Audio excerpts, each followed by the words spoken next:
Welcome to the Invested Dads Podcast, simplifying financial topics so that you can take action and make your financial situation better. Helping you to understand the current world of financial planning and investments, here are your hosts, Josh Robb and Austin Wilson. Yep, go ahead, Austin. No, you go ahead, Josh. Oh man, got weird again. I'm gonna clap it again. Do it. Wait, where are you gonna go? I forgot. Josh, you're gonna go. Okay. All right. Hey. Welcome back to the Invested Dads Podcast. We have some exciting news. Today, we're going to bring you a special episode with a special guest. Josh, tell us a little bit about that. Yeah, so we are the Invested Dads, and we know that not just dads are listening to our podcast. So we thought we'd bring a different perspective for today's interview. And her name is Jessica Hinks. She's a financial advisor here in Findlay and also a CFP. And so we're going to talk with her about her perspective as a female in our industry, but then also how the different things she's learned being a part of the financial advising world over the last 5 years. Yeah, I am so excited to be on the show. Seeing the background of how a podcast is made has been really cool. My normal form of expression is writing, so I appreciate you guys getting me to do something new. So thank you. Yeah, we're glad to have you. Yeah, Josh, I am an advisor here in Findlay, and I get to talk with clients about finances and help them make informed life decisions. So I do get to discuss investments, but it's in regards to how investments help accomplish my clients' financial goals. So it really is my dream job. I love it.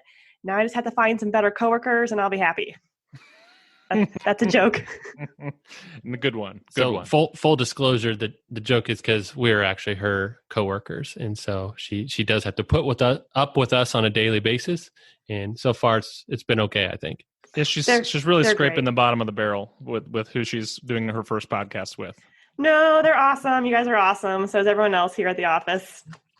So Jess, tell us a little bit more about yourself. Yeah, well, like Josh mentioned, I am a certified financial planner. Now, only 23% of CFPs are women. So if you're a woman and you're listening and pointing at you, consider yourself officially recruited. Because no offense, guys, but women have natural communication and multitasking skills. So we're arguably even more inclined to be great financial planners. I can't deny with those communication skills it's much better for a woman. Yeah, and the multitasking. Yeah, I'm having a hard time listening and thinking at the same time. So you're doing great. Well, thank you. I am the author of theeverydayadvisor.com. I share tips on everyday financial situations just for everyday people like you and me. And Austin told me to share some fun facts about myself. I don't always consider myself exceptionally interesting, but I think my lifelong love of finance is a little interesting. When I was a kid, for instance, I was obsessed with saving money. I used to offer my sisters my services for doing their chores for payment. I tried to charge interest, but my parents wouldn't let me. And I was just a hustler. So my love of finance carried into college. I actually met my husband, Will, in our finance classes. So finance is a little bit romantic in our household even. I just have a lifelong love for it. That is so funny. It's very different than the relationship my wife and I have with money. She's more like, hey, honey, you do this for a living, so I trust at what you want. And she's really bored when I start talking about work. So that's kind of an interesting thing that you have there. So it's great. Yeah, so Jess, instead of a V lookup in that class, it became a V hookup, huh? That was a good Excel joke. Yeah, that's coming out in the next version of Excel. Yeah. Only 1% of our audience will get that, so that's okay though. My husband will get it. He's an Excel whiz, so. Will get it. Will get it. Yeah, that's right. All right, so tell us a little bit about some of the things that's unique about being a female in this industry, or just females in general when it comes to investing. Yeah, well, women investors have a few hurdles to overcome compared to men. And I just want to say that all these gaps, women have been behind in investing in the past, but we're really catching up, and I'm really excited about that. So I say these things only to motivate us and help women to be aware of some of the hurdles so they can be more proactive in planning for them. So one hurdle women have to overcome is the fact that we live longer than men do. on average 2.5 years longer. So that's thousands of extra dollars that women have to save throughout their lifetime just because we live longer. So that's hurdle number one. And they would live even longer if they weren't married to us men, right? Is that right, Josh? Yeah, so married men tend to live longer than single men, but married women tend to live shorter lives than single women. And the main factor is, who's taking care of that guy. And that's really whose life gets shortened. So when you guys are married to us, that just means that we're making that nest egg have to stretch less far for you. I mean, you said it, not me. Being married is great, but yeah, I think that the husbands do shorten the wives' lifespans a little bit. So the second hurdle is not only do women live longer and have to save more, but women on average are paid less than men, meaning we have to save more while earning less. And that's as hard as it sounds. There's a lot of there's reasons that make sense for why some women earn less. And that's because there's a lot of social constructs, and traditionally women have to care for the family members in their household, and they have to commit a lot more time to social interactions rather than committing extra time to work, which it's just tough to save more when you're earning less. What would be some of those examples? Taking care of the kids, but what else? Elderly parents. Women are disproportionately more likely to be responsible for caring for other relatives as well as their own kids. Yeah. So as the baby boomer generation is heading towards retirement and projected to be, living longer than any prior generation, that's going to become even more apparent as women disproportionately are going to be taking care of their parents longer. Yeah, definitely. And this isn't necessarily a bad thing. I think women tend to have more nurturing, caring hearts. We're always looking out for ways we can help people. And I think that's a great thing. And as women and just people in general, we cannot always control our life circumstances. So we might be in a circumstance where you have to care for an aging parent, or maybe you're a single mom and you're working as hard as you can, and you really just don't have a dollar more to save or invest. You just have to do what you can do. And I just want to encourage you that while you're in those moments, even if you can't advance yourself financially, there's other things you can do to advance yourself. You can advance your abilities, your knowledge on finance, and your overall mindset, because it's all about happiness, and you can get there even without a lot of money. Yeah. And there's a lot more organizations and groups out there for support as well now, as people are realizing that is a needed thing. So there's places you can go for help for that as well. Oh yeah. There's a huge social movement for women investors. There's Instagram groups, Twitter groups, Facebook groups. You'll find your people. You just have to go look for them. They're there. You just have to find them. I think you hit on a good point when you're talking about how, and maybe some of the reasons why women are, they're the ones to care for those elderly parents, or they're the ones to care for the children who have needs or whatever. And I kind of think it like they're better suited for some of the compassion, the soft side of things, which also makes them very good as financial advisors, as I think we're going to be talking about before too long. But it's that I'm going to call it a compassion gap. Trademark that, where it's more natural and easier, and it comes across a lot better. And that's something that can actually very much help women in the financial industry.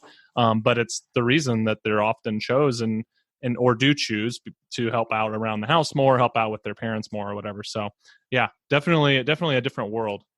Yeah. So when women do invest, how do they do compared to men when it comes to investing? I mean, overall, it's all a matter of being a consistent investor and being a smart investor and not being controlled by emotions. So there's some studies that show that women might actually be better investors than men.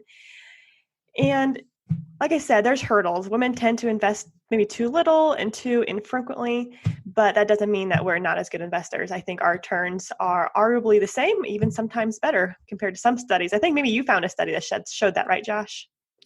Yeah. And, when it comes to women and men, women investors, their decision-making is a little different, and it tends to do well. They take time to think through. That's where men can be very reactive in situations. Again, we're lumping a bunch of people into one category, but that idea where, men can be a little more irrational and chase returns whereas women stick to a plan. I know you talk a lot about goals and goal-based. And so women tend to have their investing match their goals, whereas men can at times just be looking for, they want to brag, so they want to get the best return and do the best, and may not over the long run, because they'll come in and out, give them the best overall result. So Jess, you talked a little bit about, how maybe women don't save as much, or there's a little difference on how all of that will work. But do you have any numbers on maybe how much women do save versus men? Yeah, well, as far as investing in the stock market goes, about 60% of men invest in the stock market compared to 40% of women who invest in the stock market.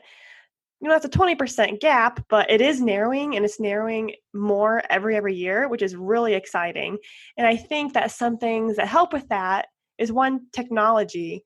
Women don't have to go into a stuffy advisor's office and talk to someone who they might find intimidating or don't have a good connection with. They can just go online and invest in a diversify the portfolio on their own, which is great. And also, whenever you turn a TV on, all the major custodians, they have commercials with women advisors, women investors, and it's making it look more like the norm, because it is the norm. And so I think women realize that I'm an everyday person, everyday people invest, I can do this.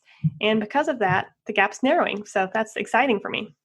That's awesome. Yeah, it's definitely a changing world, and I think it's changing for the better. I think that not just women, but men and women are seeing the need that everyone needs to save. Everyone needs to plan ahead for the future, and we need to work together to do that. But I'm so happy that, the females are picking up and running with it. They're just taking it and going big. And I think that it's not going to be long at all when they're going to be talking about men having to catch up. Well, you have to catch up in a lot of ways, but let's not go there. So Jess, do you have something special for us this week? I do. I'm so excited about it. I have the woman joke of the week for you. Woo! All right, we're ready. Bring it. Do you know who was one of the first female investors? Who? Pharaoh's daughter. Pharaoh's daughter? She went to the Nile Bank and came back with a small profit. Profit. I love it. Wait, is that profit with a PH or an F? Well, profit with a PH, but play on words with an F. I think it's safe to say that his people profited from him, going there. It was good. So I like it. That is good. So we looked about females in investing, women when they're investing, but let's talk on your side of the world. As a female advisor, what do you see in the industry? Well, there are more women advisors than there used to be, but there's still not many. And, I do think that women make really good advisors, but I don't think that women clients necessarily have to work with a woman advisor. Men can be great advisors. They just need to make sure they're doing certain things to make their women clients feel comfortable and heard. I think this is a really interesting fact, and I've read it in numerous places. 70% of recent widows leave their former husband's financial advisor within a year. And when you survey those people, they leave mainly because they didn't feel like they were valued. They didn't feel like they had a relationship with them. They might have worked with these people for 20 years, but they felt like the advisor just talked to their husband, not to them. So 70% of recent widows leave their advisor. That's just astronomical. So Jess, how do you know that you have an advisor that you can trust, especially, from a woman's perspective? Yeah. Well, first of all, you want to have an advisor you can trust and who's also working in a way that suits you best. So for a lot of women, like Josh mentioned, we tend to be very goal-based. So you want to work with an advisor who is also goals-based and goals-focused so that you can set goals for yourself and meet those goals, which are more rewarding than just tracking investment benchmarks. So have an advisor who can walk alongside you and just keep me moving along and keep you motivated by meeting financial goals. And I think in general, that's a very good way to invest. I mean, it makes a lot of sense because when you're just looking at a benchmark, you don't know if that's good or bad to what you're trying to get to. But when you have a goal, you can compare, okay, this is where I'm at, this is where I'm trying to get to. Am I getting the returns? Am I in the investments I need to achieve that goal? So I agree. I think that's the best way to invest. Yeah, just because you didn't beat the S&P 500 for a year or whatever, that doesn't necessarily mean that your entire retirement plan is in shambles and you need to start at square one, because that might not have been part of the plan. You could still definitely be on track, just because it's easy to measure yourself against something that might be irrelevant. Exactly.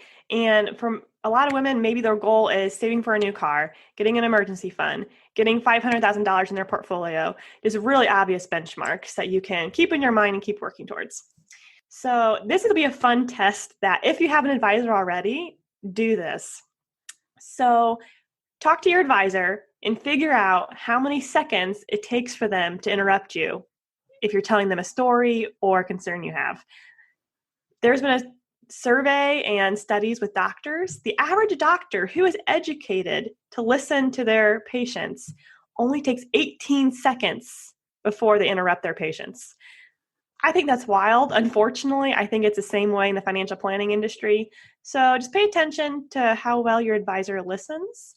And that's just not an advice for a female, right? I mean, that's in general. You want an advisor that can listen to you, and that's good for anybody to look at their advisor. Not just for the females, because if your advisor is interrupting you, then they're not listening to anybody. Yeah, definitely. This applies to both men and women, definitely. Another thing you want to watch out for when you're trying to look for an advisor you trust is consider if your current advisor asks your opinion. If you're married, is your advisor always asking your husband's opinion and not yours? Is your advisor looking at your husband whenever he's addressing you? Does he look at you? Is there eye contact? And also just pay attention to even where they're putting papers. When they're reviewing statements with you, are they just opening the statement and laying it in front of your husband while they're pointing out numbers? Are they putting it in front of both of you and getting you both in a conversation? So these are just like little things you can watch for to gauge how well the advisor is actually valuing your role in their relationship. Yeah, I think that's definitely important, because especially in a couple. Now, a wife and a husband might have completely different goals. They might have different they want to do with certain pieces of their money, or they might have different risk tolerances or things like that. And really, they have to be on the same page and come to a plan together. But the advisor should be definitely working with both parties involved to make sure that they're doing what is tolerable for both, as well as what's best to achieve those goals over the long term. So, yeah, I think having a team player approach in that, and knowing that it's definitely valuable to get both sides there. So Jess, I really appreciate that. Some really good insights. So how can listeners follow you and find out more about what you're doing? And you mentioned you liked writing. Is there a way they could connect with you? Yeah, I do write on my blog, theeverydayadvisor.com, and you can subscribe to it. I really encourage people to email me their questions. So if you read an article and you have a question about it, just go to my Contact Me page and let me know. You can find me on Facebook too, The Everyday Advisor, and I have a page there, and I'll always try and react to messages. And I love sharing general financial planning principles. And these, again, are everyday situations. They're not for investors who are looking for the best find here or the secret stock there. It's just real life situations that I hope apply to everyone. And we're going to link her blog page, her website, to in our show notes. So you can find it right there and click on it, whatever you want there.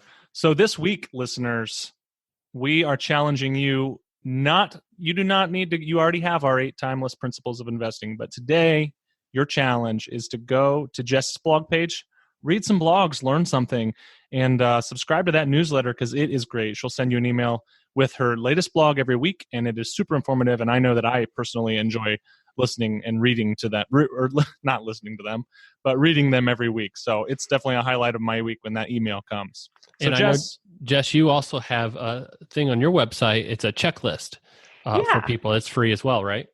Yeah, it's a great list just to help ask yourself questions. So it's a financial planning checklist that covers things like insurance, financial organization, estate planning, and it'll help bring to light areas of your financial life that maybe haven't been addressed in a while. So please go ahead and download that. It's free, and I hope it helps you. So Jess, kind of wrap it up and give the listeners some great tips and resources, and just kind of say thank you. Yeah, well, first of all, Thank you so much for having me on the show. It's been a lot of Not fun. to us. Oh, not to you. Well, thank you guys. But I just want to say thanks to the people who read as well. And it's always encouraging when people reach out to me and tell me that a tip has helped them. I really appreciate it. So it keeps me motivated to write more. And I just want to encourage you, women and men who are listening. You know, the world is changing fast, but I feel like women's roles in finance hasn't kept up until recently. And we're really gaining steam now, and it's really exciting. So I just want a new crop of financially competent and competent women who are not just the exception, but who are the norm. And I know that through education, women are going to be competent and confident, and it's really exciting. So keep at it, keep learning, keep listening to the Invested Dads podcast, because they provide you with a lot of these resources that will help you grow. Well, thanks, Jess. And for all you out there, thanks for listening. To help this podcast grow, make sure you share it with your friends. Subscribe if you haven't already. And then leave us a review on Apple Podcasts. That's always useful. It helps us rank so that more people can find us. And you can email any ideas you have for us for future episodes to hello@theinvesteddads.com. And we will talk to you next week. Yep. Thanks, guys. Have a good one. Bye. Right, bye. Thank you for listening to the Invested Dads podcast. This episode has ended, but your journey towards a better financial future doesn't have to. Head over to theinvesteddads.com to access all the links and resources mentioned in today's show. If you enjoyed this episode and we had a positive impact on your life, leave us a review, click subscribe, and don't miss the next episode. Josh Robb and Austin Wilson work for Hinks and Zerker Capital Management. All opinions expressed by Josh, Austin, or any podcast guests are solely their own opinions and do not reflect the opinions of Hinks and Zerker Capital Management. This podcast is for informational purposes only and should not be relied upon for investment decisions. Clients of Hinks and Zerker Capital Management may maintain positions in the securities discussed in this podcast. There is no guarantee that the statements, opinions, or forecasts provided herein will prove to be correct. Past performance may not be indicative of future results. Indices are not available for direct investment. Any investor who attempts to mimic the performance of an index would incur fees and expenses which would reduce returns. Securities investing involves risk, including the potential for loss of principal. There is no assurance that any investment plan or strategy will be successful.